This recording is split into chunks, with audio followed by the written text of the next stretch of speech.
I'm Matt Wegner with financialexcellence.net. It's book review time. I just finished reading The Janitor by Todd Hopkins and Ray Hilbert. This is a pretty good book. I never would have picked this up except that a friend gave it to me, and I'm glad she did, because I just one day sat down and started reading it for the fun of it, and it was a pretty quick read. I was through it in no time flat. This book is about a CEO, and it's a fictional book, but it applies to a lot of us. A CEO of a company whose life is crumbling.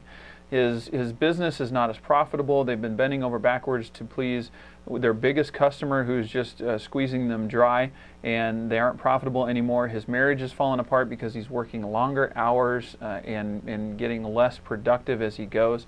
And I think a lot of us kind of fall into this trap, especially for entrepreneurs and business people. So he meets an unlikely mentor in the janitor, who happens to be a successful business person in retirement, and he passes the time by being a janitor at the local cleaning company. The janitor happens to be working on a series of 6 directives that he walks this young CEO through, and they're directives for life. It's about recharging versus discharging, and that's one of the first directives, and how to look at life in a different way. There's simple but subtle differences in how we live our lives, and as you walk through this book, you can see how if you apply those directives to your own life, it'll really make a difference, both spiritually and physically, and in your performance, and just in your whole outlook on life. And I think it's definitely worth picking up a copy of The Janitor.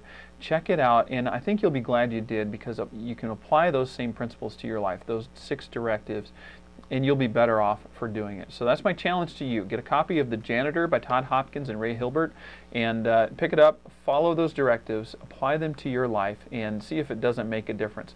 Let me know how it goes. I'm Matt Wegner with financialexcellence.net. Thanks for listening to this book review.